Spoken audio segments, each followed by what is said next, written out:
Bom, meu nome é Danilo Oliveira, eu sou Tech Lead aqui do time do Cubo Digital. Vou introduzir para vocês rapidinho aqui o que é o Cubo Explora. Ele é um dos nossos 11 programas de conteúdo e eventos que a gente tem aqui no Cubo. Convido vocês a visitarem lá, cubo.network/programas. E o Explora ele tem tudo a ver com o tema que o Guilherme vai falar aqui para a gente, é esse assunto de atração e retenção de pessoas e cultura voltado para startups, tá? E também tem conexão direta com a nossa plataforma do Cubo Digital, que foi anunciada hoje, principalmente aquele nosso produto de vagas que tem dentro da plataforma, tá? Então, eu convido vocês novamente a entrarem lá na página dos nossos programas, acompanhar a agenda de eventos do Cubo. Eu vou chamar aqui o Guilherme, que é um grande parceiro nosso, da Gama Academy.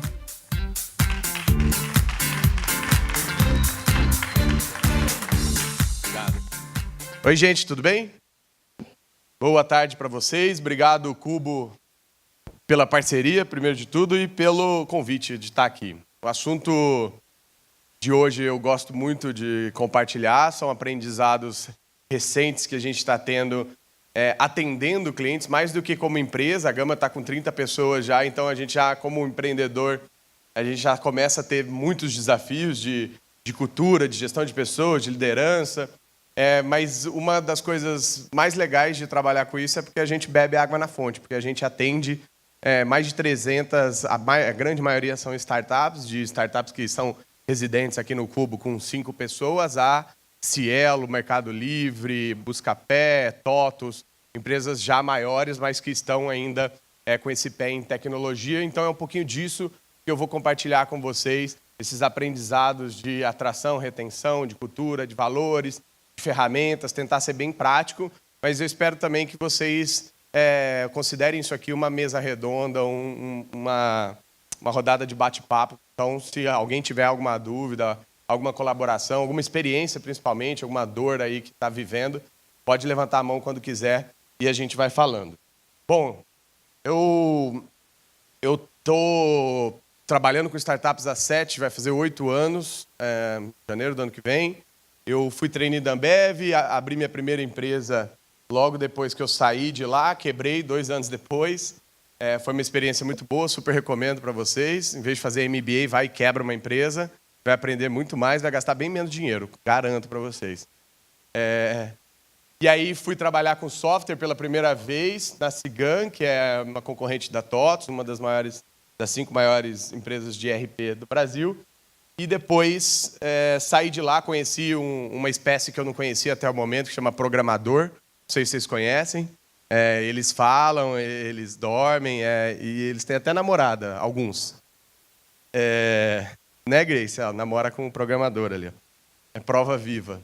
E aí eu acompanhava já essa dinâmica de startups, adorava, e os meus 2 sócios, então, eram desenvolvedores e eu era o cara de vendas. E aí a gente fundou a Gera, que hoje é uma das 5 maiores empresas de desenvolvimento de aplicativos mobile do Brasil, recentemente escolhida pelo Google como uma das 5 Google Agents, que é um programa de agências parceiras, junto com a Concrete Solutions, que acabou de ser vendida para a Accenture, enfim. Então a gente já fez mais de 100 aplicativos, principalmente aplicativos focados em feitos por empreendedores que estão fazendo novas ideias. A gente tentou fugir do mundo corporativo, aplicativos de grandes empresas. Então, tem muito aprendizado aqui também que eu tive na Gera, ajudando empreendedores, como o Truckpad, a gente que desenvolveu, o Reclame Aqui, como chama o outro que foi vendido? O Tecnonutri foi vendido por Minha Vida, o portal Minha Vida ano passado, o concorrente do Dieta Saúde, enfim. Então, vários desses negócios digitais, startups, a gente aprendeu bastante aqui na Gera. E eu mudei para São Paulo para trabalhar, estou há 5 anos em São Paulo, mudei para cá para trabalhar, aí oficialmente, né, para trabalhar na Venture Builder, que chama Startup House, chamava, né, Startup House, que basicamente tem um modelo de, em vez de acelerar ideias de terceiros, cria suas próprias ideias e desenvolve ali várias startups. E a gente chegou a desenvolver 16 startups, só 2 deram certo, mas uma delas é o Banco Neon. Eu tive a honra de participar desse processo de criação aqui Banco Neon e a Pingo Box foram as duas únicas que saíram vivas dali, várias outras morreram. Mas ali foi uma baita de uma escola e se conectou diretamente com um período que o empreendedor era muito isolado e a gente sentia muita falta de se conectar com outros e ter quase que um Alcoólicos Anônimos de empreendedores. E aí, pensando nisso, eu me juntei com outros empreendedores, Gustavo Caetano, Tomás, da Traxale, e vários outros. A gente fundou a Associação Brasileira de Startups, que hoje está aqui, né, no Cubo, segundo andar, né? E é uma associação sem fins lucrativos que fomenta esse mundo digital de startups, que hoje tem mais de 5 mil associados. Já não estou mais na operação, passei o chapéu agora para o Rafa ali do NetShowme, que agora é vice-presidente. Mas foi aonde eu comecei a ver o quanto de problema startups também teriam, assim como grandes empresas ou qualquer empreendedor tem sempre problema em tudo quanto é lado. Mas um dos maiores problemas que todos os empreendedores, e principalmente aqueles que há 4 anos atrás, eram caras que estavam começando. Tipo, há 4 anos, o que era a Resultados Digitais? RD, que esse ano, falta um quarter, nesse um quarter eles vão contratar mais 290 pessoas. Eles vão fechar o ano com 600, 700 pessoas, e a previsão é que 2016 contrate mais 1.000 pessoas. Olha o tamanho do crescimento exponencial desse unicórniozinho brasileiro, acabou de captar 68 milhões de investimento. Quem era a RD? Era um blog do Eric Santos, que era um dos nossos associados lá no comecinho. E esses caras foram crescendo, os Thales Gomes, várias dessas startups que eram pequenininhas, viraram monstros, Mélios, enfim. E esses caras sempre vinham comigo e falando, cara, tá difícil contratar. A universidade não faz o papel dela de formar o cara que eu preciso. Porque o que ela está falando lá, já estou totalmente vencido, sabe? Conteúdo perecível. E aí o cara chega aqui e não sabe de nada, a gente tem que ralar. E aí cada erro nosso custa muito. E aí foi onde a gente teve o insight de criar a Gama Academy, que é uma escola para formar talentos para o mercado digital. E aí depois de começar a formar e ajudar nessa parte de recrutamento, a gente começou a perceber que também tinha um déficit muito grande de treinar as pessoas que estavam lá. E aí por isso a gente começou também a ter esse outro braço, que é o braço de treinamento. Então, hoje a gente se especializou tanto em ajudar na parte do recrutamento, quanto na parte do treinamento desse mercado digital. E por isso que eu vou compartilhar um pouco desses aprendizados com vocês. Esse ano a gente teve a felicidade, além de ter sido escolhido pela Forbes como 30 Under 30, que dá uma visibilidade muito grande. Eu carreguei os alunos junto comigo aqui na luva. Ó. Tinha um chulezinho de várias mãos ali, né? Tinham 500 alunos na época que eu tirei essa foto, mas todos os alunos nossos, eles vestem essa luvinha para tirar foto para o currículo dele lá. Então, eu já tinha passado por 500 mãos ali. Então, foi muito legal levar eles junto comigo na foto lá, né? Não era eu sozinho.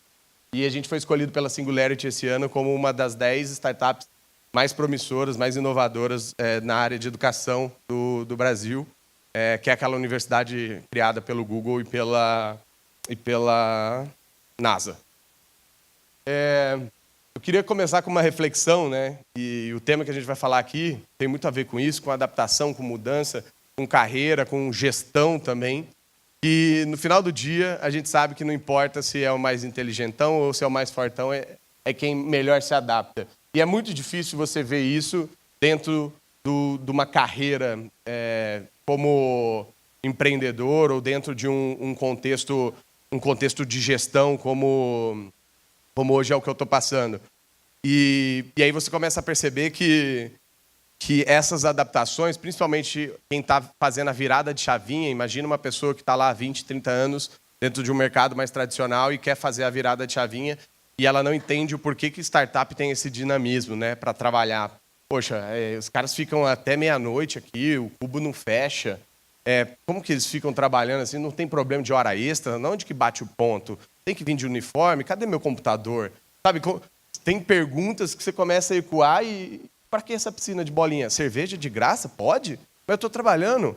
Então, começa a vir uma nova lógica e você começa a se questionar e tem que se adaptar. E quem consegue se adaptar rápido consegue ter um lugar nesse novo caminho. Porque a lógica mudou. A gente sabia que antes era uma lógica totalmente linear. Então, era uma etapa depois da outra. Tinha que seguir aquela sequenciazinha.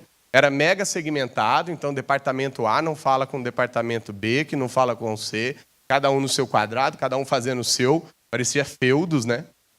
Era totalmente repetitivo, né? Então era linha de fábrica mesmo, cada um só faz aquela parte, o meu trabalho é isso, o meu trabalho é isso.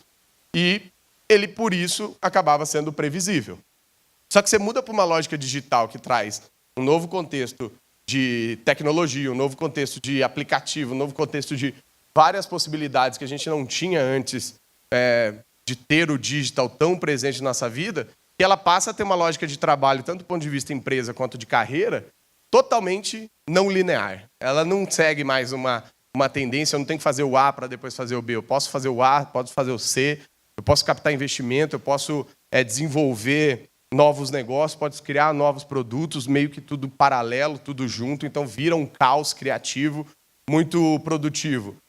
Ela é multidisciplinar porque hoje tem uma das grandes contribuições que o Spotify fez nos últimos 6 anos.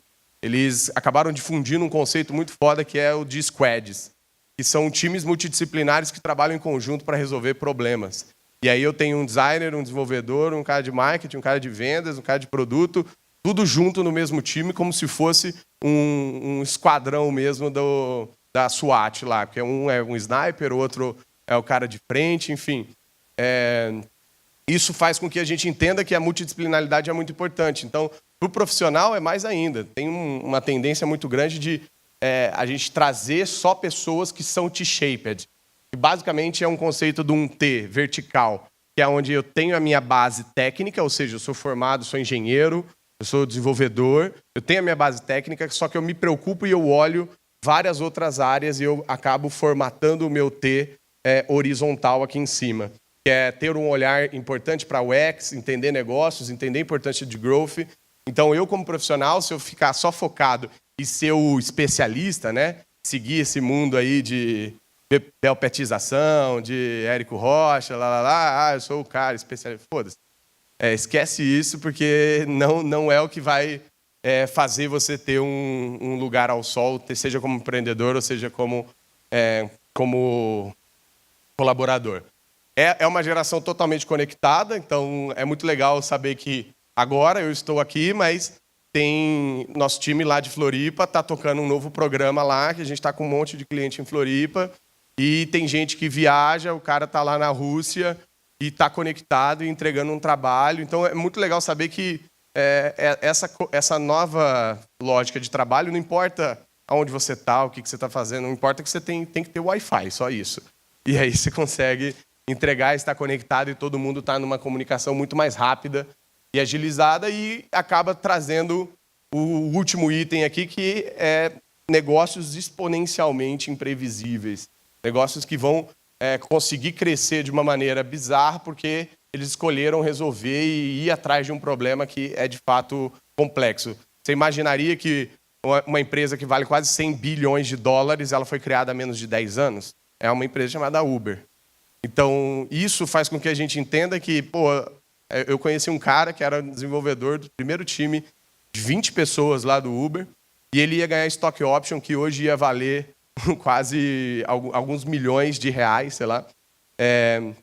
Mas ia valer uma grana e ele não quis porque era uma aposta muito arriscada, né? Como assim? Vou dar carona para alguém, vou buscar alguém, vou levar. Assim que estava começando o Uber com essa disrupção que ele está fazendo. Então, você percebe que é imprevisível. O cara poderia ter tomado a decisão de ficar lá, ter ganhado stock option, ter crescido e ganhar uma puta grana agora, e ele deixou de ganhar, né? E aí eu pego esse paralelo e mostro um pouquinho da dor desse mercado. Olha que bizarro o quanto a gente tem de oportunidade no mundo de tecnologia, que só está ficando cada vez maior. Então, ano passado, eram 150 mil vagas, postos de trabalho que não conseguiram ser preenchidos no mundo de tecnologia. Isso em 2020 vai ser 750 mil. Nos próximos anos, esse número pode aumentar também, mas eu tenho um país que eu estou falando de mais de 10 milhões de desempregados, mas eu estou falando também que tem quase 1 milhão de vagas nos próximos 4, 5 anos que não vão conseguir ser preenchidas. E aí você faz um paralelo do outro lado com a evasão no ensino superior, que hoje já é um prejuízo de 9 bilhões para as instituições financeiras, que são aqueles alunos que se matriculam, vão lá e depois desistem do curso. Hoje, esse número é de 900 mil pessoas que entram por ano, que entram e vão evadindo no ensino superior, ou seja, menos 900 mil pessoas que eu poderia estar empregando, até porque 85% dessa evasão é em curso de tecnologia. Então, o que adianta a gente ficar tentando resolver um problema que não está sendo resolvido na base? Então, é um desafio gigantesco e a gente sabe que isso vai cada vez mais piorar, porque a universidade não vai conseguir se reinventar na velocidade que a gente quer, então tem que ter novas opções, e eu acho que é um dos motivos da Gama existir e estar aqui. E aí isso causa um reflexo na hora de contratar, porque 89% do turnover hoje é causado por erro de contratação. Ou seja, 90% da culpa é de quem contratou. É de como foi contratado, é por que contratou, é no momento que foi contratado. E isso, você pode perguntar para todos os CEOs que estão começando, não é uma prioridade ainda. Os caras que já tomaram na lomba, agora vira prioridade. Aí começa a entender que pessoas têm que fazer parte do core, têm que fazer parte da estratégia. Porque senão, porque ele começou a ver o tamanho do buraco quando ele olha na planilha.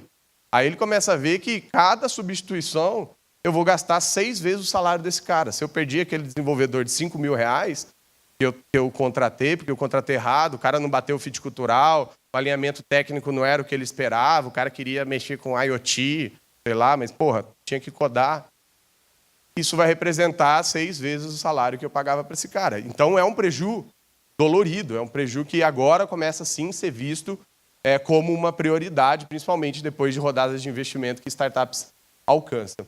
E aí a nossa percepção foi, olhando do ponto de vista de candidato, se tudo essa lógica digital que eu acabei de mostrar foi incorporada em um cenário de mudanças, por que os processos seletivos, por que o RH ainda continua fazendo a mesma merda que fazia há 5, 10, 20, 30 anos? Só testando o candidato, não dando feedback, não trazendo ele para um papo, para uma conversa, para entender como melhor adaptar isso. E aí a gente foi ver as soluções que hoje tem no mercado. De um lado, você tem quem está olhando só a educação, tech bootcamps, as escolas mais técnicas, tal, que tentam resolver. O aluno chega lá e aí é o mesmo processinho da universidade, que chama PPP, papai pagou, passou, não tem muito crivo. E você tem outros olhando só a parte do emprego, que é divulgando vagas, que é tentando fazer teste técnico com esse cara, mas só olhando a parte do emprego. Ou seja, para o candidato ele continua sendo só testado ou só sendo avaliado simplesmente por um currículo. Eu não dou uma ajudinha, uma forcinha para ele subir. Às vezes faltava uma coisinha para ele conseguir o que ele precisava. Por isso que a Gama existe, por isso que a gente está dentro de um mercado que a gente não acredita mais que educação e emprego são coisas diferentes. Eles têm que ser conectados, tem que estar tudo dentro da mesma página. E aí uma coisa que a gente aprendeu muito, e isso aqui é um reflexo todos os dias para a gente entender como fazer o alinhamento de expectativa dos dois lados, que a gente perguntou para uma amostragem aí dos últimos 15 mil candidatos que aplicaram para passar nos nossos programas, por que você quer trabalhar numa startup? E a gente tentou entender essas motivações. Aí aqui está o ranking. Primeiro lugar, propósito. Segundo, autonomia. Terceiro, flexibilidade. Ganhar dinheiro está em 10º. E às vezes a gente ainda está leiloando o valor do programador, está indo lá no site de teste e concorrendo com uma empresa 2, 3 vezes maior, porque esse cara, se está indo por dinheiro, não é ali que ele está buscando propósito. E aí, propósito, leia-se. Alguém que já entendeu que ele tem uma missão, não sabe muito bem qual, mas ele quer entregar algo do bem, digamos assim. O cara entende, eu falando de minha época de Ambev, tem um colega ali que foi ambeviano também. No final do dia, se você percebe que você está vendendo cevada e álcool, e água com gás e açúcar, qual é o propósito de eu estar aqui?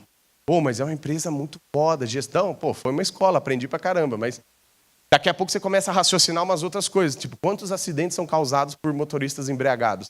E quantas propagandas de prevenção de acidentes você já viu em empresas automobilísticas montadoras de carro fazer para prevenir acidente, já que o carro é uma arma, e quantas empresas de bebidas alcoólicas fizeram campanhas de prevenção também a acidente? Nenhuma. E aí você começa a pensar, caraca, é isso que essa geração, é isso que esse milênio está se questionando. É duro ouvir isso. Eu fui lá falar esses dias na PepsiCo, lá no time de RH deles, e aí eu falei, como no final do dia você vai fazer aquele candidato, aquele cara, não achar que ele está aqui só porque ele vende batata Ruffles? Não, a gente proporciona para as pessoas um momento de alegria. Né? Cara, é batata Ruffles. Entendeu? E aí, mas por que você quer trabalhar na Acreditas? Porra, Acreditas, ela acredita... Ela acredita que empréstimo pode ser mais barato do que o que os bancos praticam hoje. Pode ser mais transparente. Então, é tudo baseado em algo que tem muito errado e ela quer melhorar, e incomoda, e a pessoa que se incomoda também vê isso. Ou é em criar um novo modelo, uma nova gestão que proporciona coisas bizarras. Assim. Tem alunos nossos que trabalham no Get Ninjas lá que vira e mexe e voltam chorando de histórias da tiazinha da pipoca que conseguiu emprego. Conseguiu empreender através da plataforma que arruma um monte de serviço para ela e antes ela estava passando fome. Sabe aqueles negócios de você ver na realidade o que você está fazendo? Óbvio que não é toda startup que é super sexy, que é bonitinha, lá. Mas a gente tem que começar a pensar, se for do ponto de vista do empreendedor ou de gestão, RH, o que eu estou mostrando, pelo menos para o mundo, que eu estou fazendo. Segundo, autonomia. É muito bonitinho, porque todo mundo quer... eu quero autonomia. Só me fala o que você precisa, que o como, deixa comigo. E todo mundo quer fazer a revolução. A geração dos milênios quer mudar o mundo, só que não começa nem pelo quarto, né? Pelo quarto zoneado e tal. Quem tem filho aqui? Estou falando a verdade ou é mentira? Então, essa autonomia é, sim, algo desafiador do ponto de vista de gestão. Aí minha recomendação, que mudou o mindset, até o jeito que a gente treina os alunos da Gama, é baseado nesse modelo de gestão do High Output Management, que é um livro do fundador da Dell. Da Dell ou da HP? É uma dessas duas. Que é muito foda esse livro, e ele fala assim, tem 3 tipos de pessoas, vamos caracterizá-las agora por júnior, pleno e sênior, para ficar mais fácil. Pessoa júnior, ela vai ter que fazer um processo mais operacional, ela vai ter que fazer algo que é constante, só que dá trabalho. Senta do lado dela por 6 horas e faz junto com ela. É assim que você ensina e é assim que você vai dar autonomia. Mas ela vai ver fazendo, ela vai... Não adianta você só chegar com uma pessoa júnior e falar, não, faz assim, ó, tem que fazer uma planilha que vai ter todos os dados e eu quero todo um relatório dos negócios dos eventos. O cara nunca viu um relatório, nunca fez, não sabe nem colocar negrito, saca? Estou brincando, talvez saiba. Mas aí você tem que sentar do lado e fazer. Esse foi o modelo que o cara da HP fez. Segundo, middle management ali, um cara mais pleno. Esse cara você tem que gerenciar ele por tarefas. Lista as tarefas, bate com ele, pode ser semanalmente, ou daily meeting. Qual que são as prioridades do dia? Se tiver mais de 7 já vai dar merda, porque ele não vai conseguir entregar, então o número ideal é 5, 7. E também não é assim, mandaram um e-mail pro fulano, não é micromanagement, mas é assim, cara, quais são suas atividades, quais são suas tarefas? E aí sim, porque ele vai saber bater prioridade, porque a grande dificuldade nesse meio é que o cara está numa transição que ele não sabe o que é prioridade, o que é urgente, o que vem na frente, porque ainda não tem o pensamento macro. E o modelo lindo, ideal, que todo mundo quer, é o modelo mais sênior, que se só traz o problema. Head de marketing, precisamos de 400 leads esse mês. Cara, você vai fazer um evento, você vai fazer um e-book, você vai mostrar nudes. Não quero saber como. Me traz a porra dos 400 leads. E é assim que funciona. Então, o modelo ideal do ponto de vista de gestor é esse, é o terceiro, né? Vou te dar só o problema, resolve. Só que as pessoas ainda não estão preparadas. Então, o papel seu como líder é sentar do ladinho, se for júnior, gerenciar e estar acompanhando e trabalhar essa skill dessa pessoa, se ela estiver no middle ali. E só depois, quando ela estiver mais madura, sim, você só soltar a bomba e deixa que a pessoa resolva. Mas é assim que a gente vai conseguir dar autonomia. E flexibilidade, por último, é aquilo que é uma dificuldade muito grande, porque é confundido. Então, você tem que ter liberdade, mas com responsabilidade. Essas palavrinhas têm que estar coladas junto. Porque não é porque a gente usa na foto da do application das vagas uma piscina de bolinhas, a gente tomando cerveja, snacks à vontade, que é só isso, né? Por que isso foi inventado? Por que você acha? Porque, cara, é um ambiente tão peer pressure, tanta pressão, que você precisa de momentos para dar uma saída dessa panela de pressão. Você precisa de motivação para entender que você tem que ficar ali, às vezes, 10 horas trabalhando, 12 horas trabalhando, porque tem uma grande entrega para fazer, mas eu estou te provendo todo o resto aqui, seja de comidinha, de ambiente, de desenvolvimento, mas é aquela flexibilidade inteligente, porque você vai lá no evento da RD, o RD Summit, quem está lá servindo o chopp é o programador. Está escrito assim, o PO do time de RD Station, lá no crachá do cara. E aí, você começa a perguntar, porra, qual é a motivação desse cara? Ele deve estar ganhando uma hora extra, né? Porra nenhuma. Mas sabe qual que é o give back? É porque um dia, 80% do time da RD lá em Floripa é de fora de Floripa. Isso significa que eu deixei familiares em algum lugar, correto? Por que eu, como RD, vou burocratizar tanto a saída desse cara para ir visitar os parentes no fim de semana, se ele pode trabalhar de maneira digital? Então, se uma passagem estava mais barata na quinta-feira, cara, vai lá, trabalha de casa na sexta e tá de boa. Flexibilidade está rolando. O cara loga lá pelo não sei aonde de sisteminha de ponto lá, de bater o ponto por causa da legislação brasileira. Então, está regulado, mas de alguma forma eu estou dando essa flexibilidade com responsabilidade, só que depois, quando eu precisar dele para servir o chopp, quando eu precisar rodar à noite para a gente fazer hackathon, para entregar o produto que a gente prometeu lá para o investidor, aí, de fato, você vai ver o give back. Então, é um jogo de conversa e conexão, de todo mundo estar na mesma linha. Só que isso começa lá na contratação. E aí tem esses vários outros motivos que acho que trazem e atraem bastante startups. Eu acho que gente para startups. Então, acho que o ponto aqui é refletir o quanto desses aqui eu estou, de fato, entregando ou estou buscando como profissional. E aí, esse é um vídeo que eu recomendo para vocês, para passarem para todos os seus colaboradores, antes mesmo deles entrarem. Vou contratar alguém, eu tenho uma startup, ou quero ter uma startup, quem for mais do mundo corporativo. Esse aqui é o primeiro dia de trabalho de uma pessoa dentro de uma startup. Vejam como funciona. Você foi contratado só para estar no administrativo e financeiro, tá? E aqui é representado pelo basquete.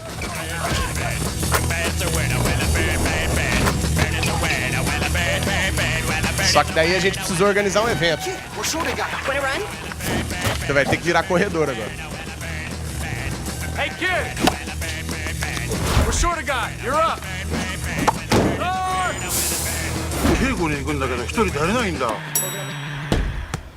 We're short a guy. Let's go.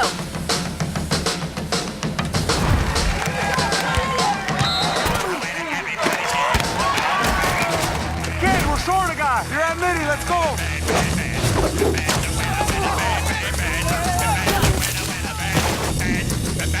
Hey kid, dry up. We're short a guy.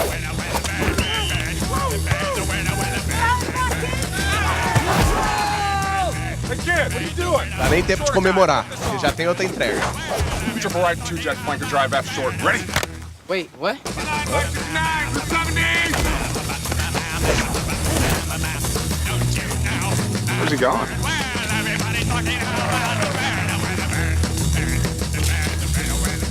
Aí quando você acha que acabou, The shorter guy. You want to run? All right. legal, né? É assim, Rafa, ou não? Isso é uma semana dentro de uma startup, né? Então é bizarro o quanto isso representa, de fato, o que acontece. Porque, por mais que você faça o melhor job description possível, que você descreva exatamente o que o cara vai fazer, vai ter tanta gente, tanta coisa nova, e a pessoa tem que entender também que não é porque ela é do basquete que ela não pode ajudar ali no vôlei, por mais que ela não seja melhor no vôlei. É muito esse ambiente de colaboração, porque todo mundo está no mesmo barco, e esse alinhamento existe desde o dia 1. Isso é mega importante. E a gente começou a perceber quais eram os perfis que as startups buscam, né? A gente faz um mapeamento a cada 3 meses que chama Tech Jobs Report. A gente botou crawler, inclusive no Cubo Explora, muito obrigado. Mas em todos os sites de vagas que existem e nas vagas das próprias startups, e a gente fica com o robozinho lendo quais são as vagas e a gente categoriza e classifica eles. E a gente viu, agora já deve estar, esse aqui deve ter sido do primeiro quarter, agora já deve estar 1.600, eu lembro que estava 690 vagas só em São Paulo, nesse Q3, né, o quarter que passou agora. 46% das vagas no Brasil em startups são para desenvolvedores. Quem mesmo tem filho, levanta a mão de novo. Então, você tem alguma dúvida do que você tem que fazer seu filho fazer?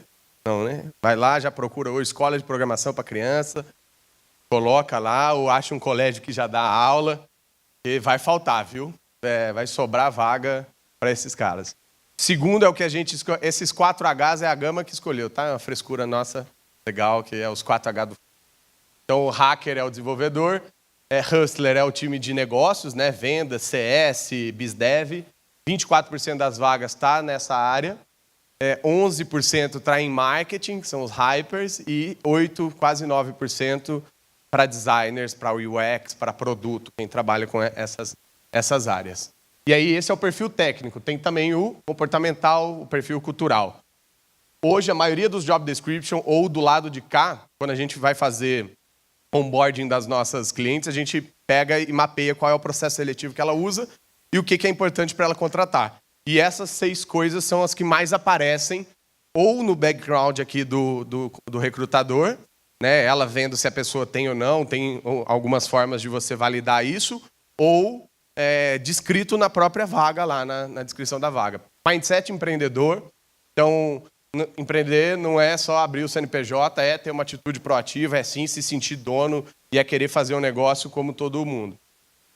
Ser um profissional T-shaped, que é aquele perfil que eu falei, não ser o cara, eu sou especialista. Nego que chega lá muito dono da verdade, ou muito my precious, sabe? Ai, .NET, amo .NET.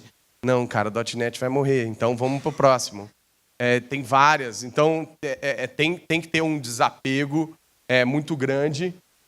Tem que ter inovação criativa, é muito fácil lá no Itaú, sou o trainee do Itaú, tem que resolver um problema, seu budget é R$15 mil. Na startup vai ser R$150, mais ou menos. Você resolveu o mesmo problema, o mesmo tipo de bucha. E olhe lá, né, que é só o reembolso do táxi. Tem que ser flexível à mudança, então, você está fazendo um produto tal. Eu lembro até hoje do NetShowme, era B2C, né? E aí ele tinha um cara incrível no time dele lá, e adorava lidar com as bandas, com os artistas e tal. E aí, por uma escolha dos empreendedores e do reflexo do próprio mercado, eles pivotaram para B2B e mudaram totalmente o modelo de negócio. Não é todo mundo que é tão flexível à mudança ou acaba desalinhando uma coisa que era a grande isca daquela pessoa que gosta muito mais dessa parte cultural, estar lá, e aí acaba tendo um desalinhamento e tem pessoas que saem. E isso é constante, todo dia está mudando o jeito que é feito, é uma zona mesmo, falta gestão, então você tem que saber ser flexível a essas mudanças. Ter soft skill avançado é a única coisa que vai fazer o Watson não roubar seu emprego, porque é o momento que você usa mais o cérebro do que as mãos. E isso a gente resumiu em um e-book aqui, que está muito legal, a gente fez junto com a Solids, um e-book que lista, categoriza e detalha todas as soft skills do futuro e quais são, obviamente, as que hoje estão sendo mais levadas em conta no momento de contratar. Resolver problema complexo, o que é isso? Como medir se a pessoa sabe ou não resolver problema complexo? Social intelligence, como que a gente sabe se a pessoa tem ou não? Comunicação assertiva, trabalho em equipe, não é só aquele negocinho de trabalho em equipe que todo mundo coloca no currículo que sabe, é testar mesmo isso. E, por último, e mais importante, que eu acho que é o grande trunfo da gama, a gente está indo agora final do mês para Stanford e ir para o MIT, apresentar para 2 pesquisadores, 2 professores que estudam metodologias educacionais, para apresentar a nossa metodologia educacional aplicada a adultos, né? A grande maioria de metodologia educacional é aplicada a ensino básico, aplicado a adultos para formar fast learners. Como a gente conseguiu comprimir em 5 semanas um programa tão intenso que acaba desbravando e colocando as pessoas em uma curva ascendente e ensinam elas a aprender. A gente não vai lá e ensina só o que nesse momento é importante. A gente hackeia o sistema de como você tem que continuar aprendendo. Tem uma ex-aluna nossa aqui, ela pode dizer se eu estou mentindo ou não, mas aposto que agora, se alguém pedir para ela editar um vídeo, ela vai saber como aprender a editar um vídeo mesmo não sabendo agora, sabe? Então esse é o aspecto, para mim, mais importante, ser um eterno aprendiz, então não existir esse título de especialista. Existem também diversos tipos de maturidade nas startups e cada um deles traz um desafio e uma estratégia, seja para retenção ou seja para atração. As 10 primeiras pessoas ali são os founders trazendo os seus reflexos, trazendo pessoas que eles conhecem, que estão próximas, que estudaram com eles, que foram parceiros, amigos. Então, está no olhar do próprio founder ali trazer essas pessoas. E a gente costuma dizer que os 10 primeiros, né, aqueles 10... aquelas 10 primeiras pessoas que você vai trazer são as pessoas que, de fato, vão ter que comprar a briga e serem transmissores da cultura que você está criando. E na Gera a gente deu muito valor nisso, na Gama a gente deu muito valor nisso. Tanto é que a gente criou um programa de stock option para os primeiros da empresa, para eles também se sentirem parte, se sentirem donos. Então é uma das coisas mais importantes.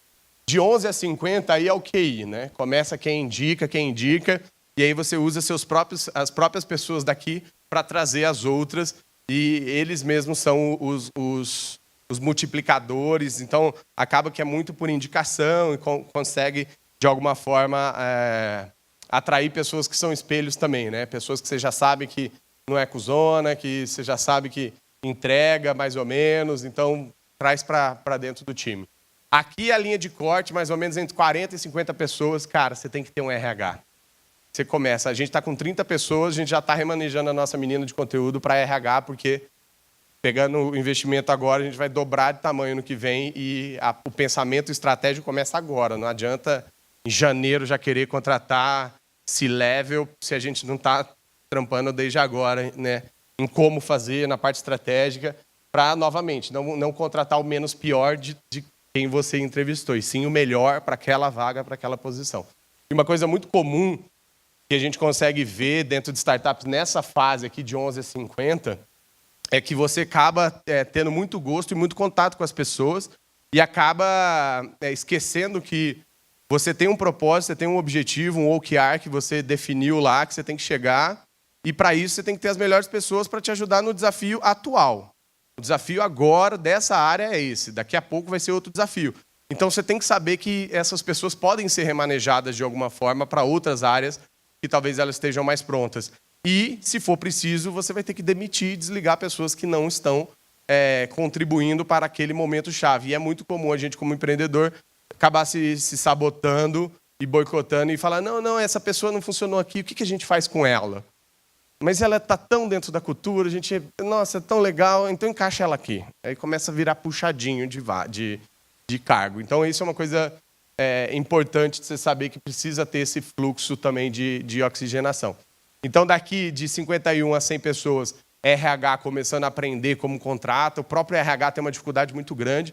A gente lançou um produto de formação para público de RH justamente porque era muito difícil contratar gente de RH, porque vem todo mundo com a malinha de psicóloga, não sei o quê, eu vou fazer DISC, e aí os caras chegam e arrebenta tudo, ensina Canvas, não sabe nem o que é isso e tal. Então, há um hiato aí entre esses dois mundos que precisa ser, de alguma forma, preenchido. Então, eles, de fato, têm muita dificuldade como empreendedor para contratar pessoas de RH entendendo esse mundo. E aí, mais de 100 pessoas, você já vai ter ajuda, já vai precisar de pessoas C-level, já vai começar a ter problemas de perder essas pessoas para as outras empresas. Então, hoje, a estratégia do 99 Tax é simplesmente olhar quem está na idade deles há 2 anos e trazer todo mundo, porque eles sabem que pelo menos o primeiro crivo já está feito. Então, tenho visto um monte de gente saindo de outras startups menores e indo para o 99 Tax, por exemplo, que agora pegou um caminhão de dinheiro dos chineses lá e está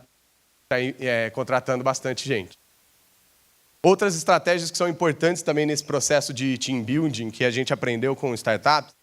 E Hugo, estou com a camisa da Hugo. Inclusive, cadê ela? É patrocinadora, né? Está lá no outro auditório. Vai aparecer aí. Mas a Hugo é nossa cliente e o CEO da Hugo é um programador. É um cara técnico. Ele nunca teve dificuldade para contratar programador. Por quê? Porque somos tech founders. Os tech founders, eles atraem pessoas pelo desafio. Você vai lá, o blog de tecnologia deles é melhor do que o blog de marketing. Porque os caras trazem um reflexo de desafio, está sempre inovando, o produto está sempre foda, tem a documentação pensada, é uma empresa tipo a AWS, que é for devs. Sabe aquelas empresas que nasceram para facilitar a vida do desenvolvedor? Porque é um cara que vai implementar. Mas quem decide qual meio de pagamento usar é o CEO. Mas quem vai implementar e vai usar a documentação é o programador. Então, é um cara que pensou nisso desde o começo, logo é mais fácil arrumar gente assim. Então, se você não tem, você tem que saber que vai ser mais difícil.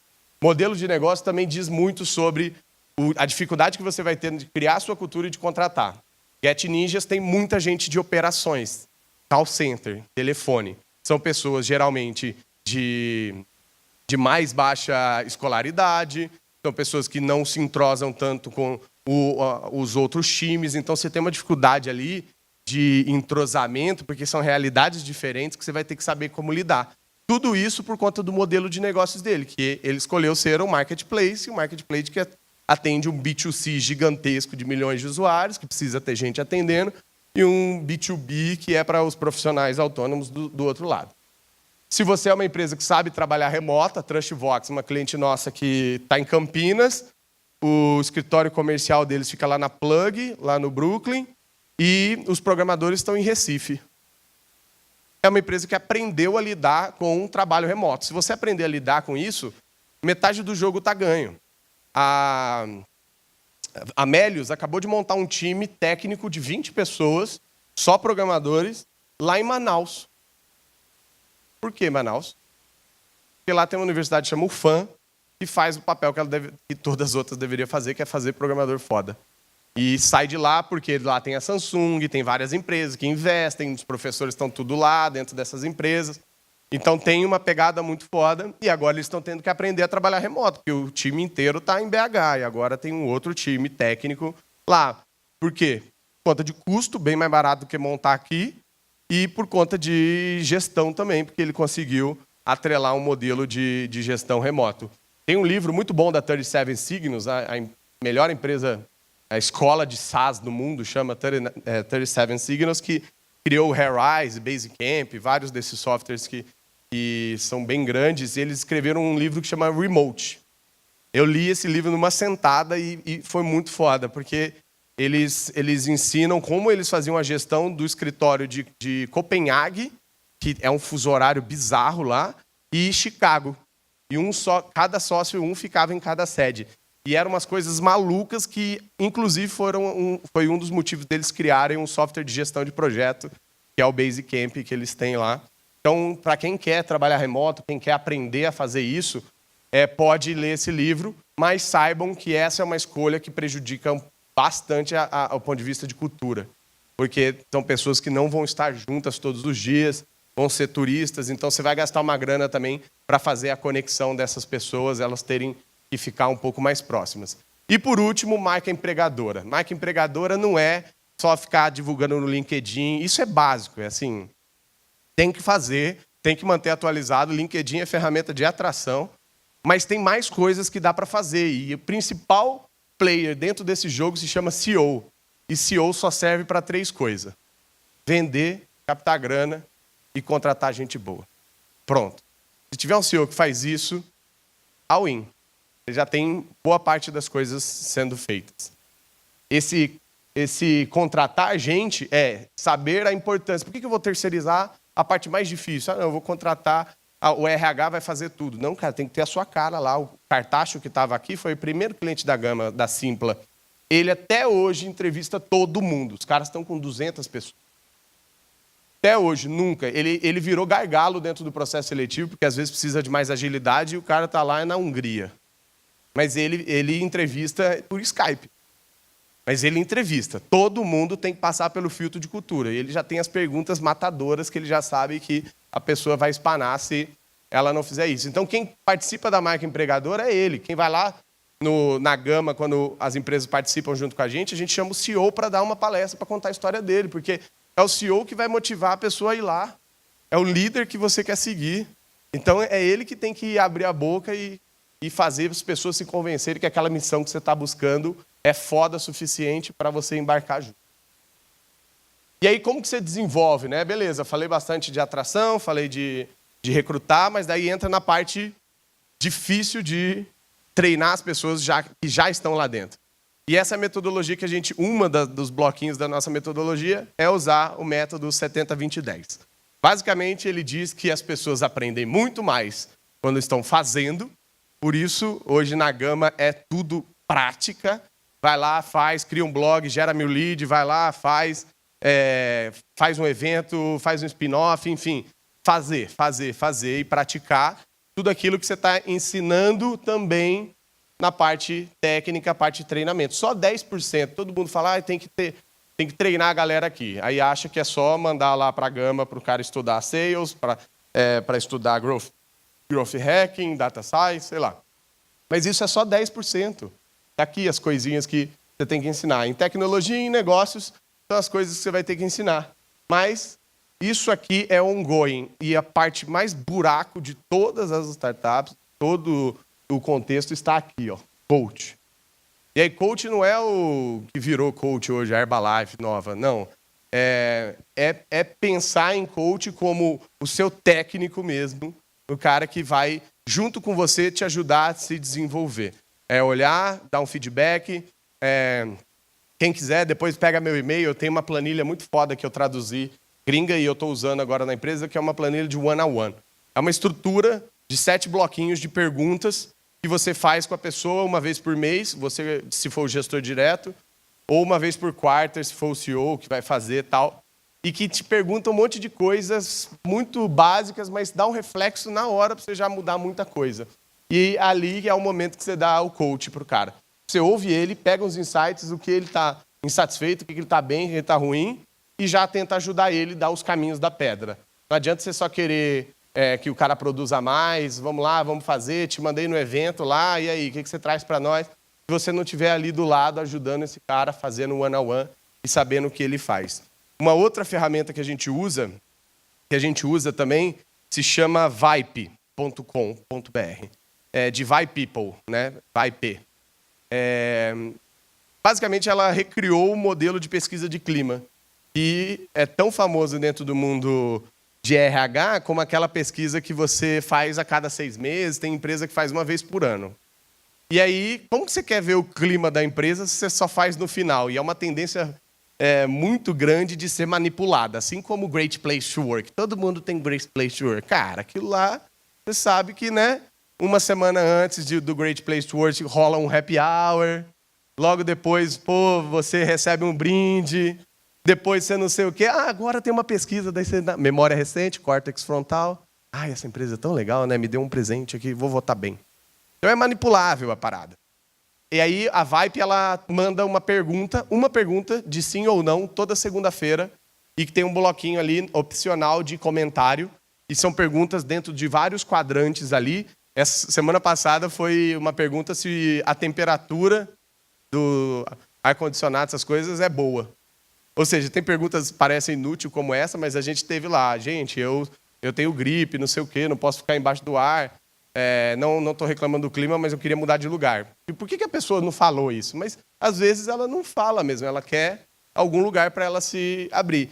E ali, a gente, uma vez por mês, quando a gente faz reunião inteira do time de revisão de OKR, a gente olha ali e fala, gente, o problema desse mês apontado foi comunicação. Porque, eu nem estava sabendo que já estava rolando, não sei o quê, porque as coisas são tão rápido e não estava se comunicando. E aí você vai lá e toma uma ação em cima disso. E tudo isso para a gente está dentro desses 20% aqui, que é o coach. É estar junto com essas pessoas, ensinando e mostrando aonde elas estão errando, dando feedback. As pessoas amam uma coisa que chama feedback. Nossa, como as pessoas gostam de feedback. Mas nem todo mundo sabe lidar com feedback. Então, antes de implementar uma cultura de feedback, ensina o que é feedback, como lidar com crítica. A gente tem uma coisa lá, uma prática que chama Feedback Canvas. Você agenda lá um horário que todo mundo está livre, você escolhe as pessoas que você quer participar, e aí a gente tem um modelinho, um quadro lá, se vocês quiserem, depois eu passo também, que mostra se você é de aprendiz a mestre e quais são as hard skills e as soft skills mais importantes para a sua área, para você. E aí as pessoas que você convidou têm que ir lá dar dá nota de 1 a 5 em cada um desses itens, e aí depois você faz uma somatória, mas as pessoas estão ali na frente. E aí elas pegam um papelzinho e falam, cara, realmente, você é muito intransigente, às vezes você quer fazer as coisas sozinho, você é muito centralizador, você devia compartilhar mais, não sei o quê. E na frente, assim. Então, é um momento que realmente as pessoas crescem muito e a gente tenta fazer pelo menos uma vez por mês esse feedback canvas. Quem cuida disso? O RH? Não, a própria pessoa. Cara, ó, existe um negócio, chama feedback canvas. A hora que você achar que você está mandando mal ou que você está mandando bem, chama esse feedback canvas e rola. E outras coisas também podem ser resolvidas pontualmente. Foi lá, vacilou, pô, você falou na frente do cliente para eu limpar o chão lá, cara, podia me chamar e falar coisinhas pequenas. Vai lá e dá um feedback, cara, ó, não gostei disso, isso e aquilo. Mas as pessoas não têm muita maturidade para fazer isso. E aqui tem um pouquinho do que dá para fazer a parte de treinamento, que é onde a gente está hoje. O outro braço da gama, além de recrutamento, é a parte de tecnologia. E aí a gente concebeu cursos, tanto em company, tanto abertos, né, turmas mistas, ou também no modelo online, transmitido pela NetShow. Ó, tchim, tchim, jabá, quero minha comissão depois. E aí vem, para finalizar aqui, estou na reta final aqui, quais são as dores dos crescimentos, né? As startups que a gente atende hoje estão passando exatamente por isso aqui. De RD a Simpla, de Melius a Verius, a Lint, enfim. Jovens lideranças. 60% dos líderes na RD nunca lideraram antes. Olha o tamanho do desafio de você botar um time, 5 pessoas, 6 pessoas, 8 pessoas, na mão de uma pessoa de 24 anos que, às vezes, nunca teve uma interação como líder. E aí você tem um desafio de desenvolver essas pessoas, porque se a empresa cresce 10% por semana, as pessoas também têm que crescer 10% por semana. E como que você faz isso? É o grande desafio de estar junto, fazendo o 70, 20, 10 acontecer. Performance versus engajamento, é só isso que importa no final do dia. Você tem 2 linhas aqui, se eu for desenhar um quadrante aqui, uma matriz. Aqui, quanto mais para cima, mais performance, quanto mais para o lado, mais engajamento. Você vai ter que mapear quais são as pessoas que têm maior engajamento. Engajamento é querer, é fazer, mas, pô, tecnicamente eu não estou entregando a meta, eu não estou codando tanto. Mas é muito mais valiosa a pessoa que tem engajamento, e aí você pode trabalhar em cima dela. 50% do tempo de um líder tem que ser gasto para uma pessoa que tem alto engajamento e baixa performance.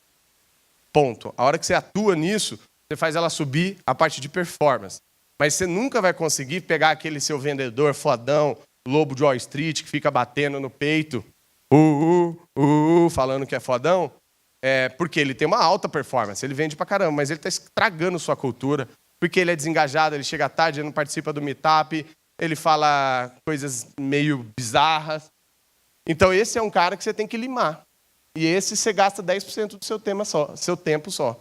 Porque é aquele cara que você vai lá, dá o coach, fala onde está piorando, e se ele não tiver coachability, que é a habilidade de ser coachável, a habilidade de ouvir um feedback e melhorar, vaza com ele, porque você está atrasando e perdendo sua vida ali, o seu tempo de sua vida.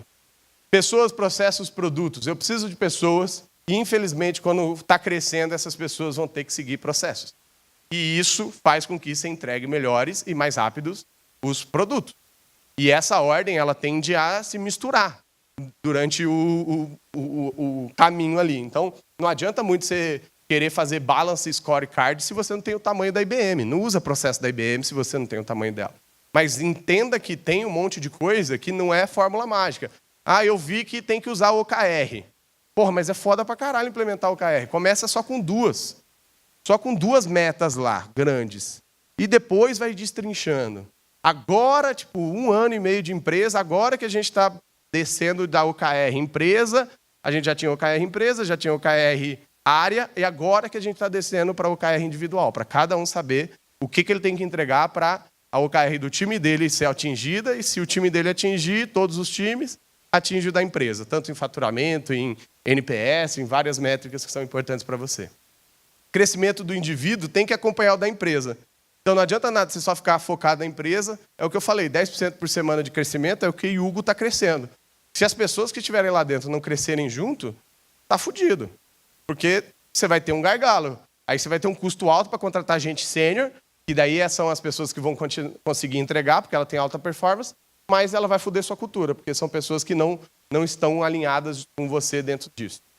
E por último, cultura é gestão da mensagem. Essa é a parte mais foda de todas. Gestão da mensagem significa que cultura é o que eu entendo, é o que as pessoas pensam e agem quando o chefe não está na sala. E é assim, ô Rafa, você performou bem esse mês, eu vou te dar acesso à conta do Uber da empresa. Agora você pode pedir Uber da empresa. Mas o João lá, ele também precisou 2 vezes também ir tratar alguma coisa da empresa e ele não tem Uber, ele pagou do bolso. Qual que é a mensagem que você está entregando? Que o Rafa é mais importante que o João. Mensagem é o que o cara entende. Então, toda vez a gente tem que pensar, se eu estou fazendo esse ato, se eu estou dizendo essa ação, eu vou transmitir algo positivo ou negativo para as pessoas. Então, isso são símbolos. O orçamento, o tempo, o escritório, as premiações, cada diferenciação que você tiver, cada coisa que você fizer, vale muito dentro desse sentido. Porque às vezes você faz, festa de fim de ano, tem que ter brinde. Vai lá e gasta uma grana com brinde. Porra, isso não é cultura. As pessoas têm que entender que às vezes também não tem budget para isso, mas você vai deixar passar batido? Não. Mas é uma gestão da mensagem que você faz. O Mercado Livre lá cortou todos os brindes que eles gastavam uma nota por cartinhas dos líderes para os seus liderados. Cartinha, gastou bem menos do que fazer aquelas garrafinhas bonitas de tomar água. Mas é a mensagem que ela está entregando. Dar feedback, falar o que você... andar e falar, não adianta nada você ficar mentindo para o investidor ou mentindo para a mídia, falando que você tem X, que você tem Y, e quando você voltar, qual é a mensagem que esse colaborador entende? Eu estou fazendo coisa que eu não posso falar. Se eu estou fazendo coisa que eu não posso falar, eu estou fazendo coisa errada. É óbvio que eu não estou falando de falar o faturamento, óbvio, tem coisas que são confidenciais, mas eu digo muito mais em ação, em índole, em ética, está muito alinhado ao comportamento. Então, junta comportamento, sistema e símbolos, são as coisas que compõem uma cultura bem trabalhada, bem arquitetada. Não vai dar tempo de falar muitas coisas, mas pesquisem no SlideShare o Culture Code do Netflix. Foi o que abriu um precedente para a gente falar mais de cultura e quanto startups estão reinventando o jeito que cultura organizacional é feita. E é muito do que eles vivem lá, descrito ponto a ponto do que eles realmente acreditam. E isso, no final, é o que determina se você tem fit cultural ou não com aquela pessoa que está entrando dentro da sua organização. Depois eu posso mandar esses slides para vocês. Tem o e-mail de quem está aqui.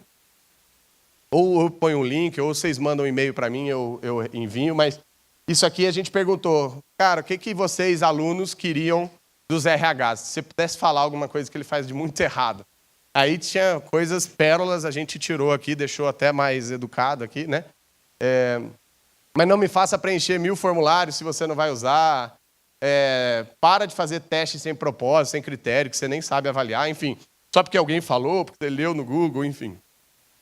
Então, depois eu mando... E por último, aqui, como eu falei do feedback. Por favor, me dê feedback. Me fala por que eu não passei, enfim. Uma das nossas clientes fez um negócio muito legal, que ela tem feedback do processo seletivo. Você acaba de ser desaprovado, e aí recebe um link, que é um Google Form, uma tecnologia super cara, né? Google Form. E que ele pergunta o que ele poderia melhorar naquele processo seletivo. Cara, ele já teve tanto insight depois de pegar aquelas dicas ali, e o candidato, ele vai sair e vai falar bem, porque ele falou, cara, eles estão se importando com quem não passou. E não, aqueles 3 lá são uns merda, vamos contratar ele não, delete esse currículo, que é a mensagem que você passa para o cara que é aprovado é esse. E aí eu deixo um convite para vocês, esse é o nosso blog focado em RH, o que eu estou falando aqui é um resumo de várias coisas que são bem mais extensas, profundas, através de artigos, entrevistas, eventos. A gente faz uma entrevista por mês com um gestor de RH de startup, uma entrevista por mês com alguém que está em HR Tech, né? Alguma plataforma de tecnologia para RH, alguém que está trabalhando com isso. Então tem muita coisa legal que vocês podem beber água da fonte lá. E se você quiser contratar ou treinar, faça como esses centenas de alunos ou de empresas que já contrataram com a gente, já foram mais de 650 alunos em um ano de empresa que contrataram, e cases igual o do Lucas, que entrou como estagiário, 1 ano depois ele lidera o time inteiro de vendas da Amélios, e é um cara formado em engenharia química lá na UFMG. Então, é bizarro ver como a gente consegue colocar desde uma estagiária numa empresa de marketing ao general manager aqui da Cabify no Brasil, é nosso ex-aluno. Então, a gente não está nem aí para senioridade, se o cara é mais velho, se não é. A gente já teve uma programadora que foi contratada por uma fintech de 48 anos. E tem uma que foi contratada pela Movile de 16 anos. Então, a mãe dela teve que assinar lá. Então, tem um pouquinho de tudo, porque a gente se especializou nessas duas áreas, né? Ou é para contratar, ou é para treinar, e ou você é uma empresa digital, ou você é uma empresa tradicional. Então, a gente teve que se adaptar também para conseguir trabalhar com grandes bancos, com clientes como Porto Seguro, Cielo, são clientes mais rígidos, então a gente conseguiu trabalhar nesse formatinho com eles. Espero poder ajudar vocês também. Bom, meus contatos estão aqui, então tira foto do e-mail, me adiciona no WhatsApp, se quiser, depois que eu mande a apresentação, só me manda um oi lá que eu gero o PDF. Obrigado mais uma vez, Danilo. Não sei se vai ter tempo para perguntas, mas obrigado pela paciência, pela presença de vocês. Valeu mesmo.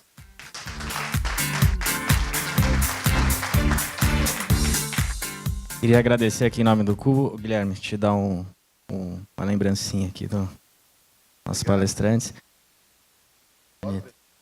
Pessoal, aqui a gente tem brinde ainda. Só um recadinho rápido aqui. Agora, às 5h30, a gente tem um keynote lá no Hotel Pullman. Deixa eu pegar minha colinha. Com o Alan Patrikoff, da Pax, e o Matias Schilling, da Eventures. Na sequência, a gente tem o encerramento ainda lá no Hotel Pullman com o Pedro Moreira Salles, conselheiro do Banco Itaú. E aí, para finalizar, o happy hour no estacionamento aqui ao lado, ok?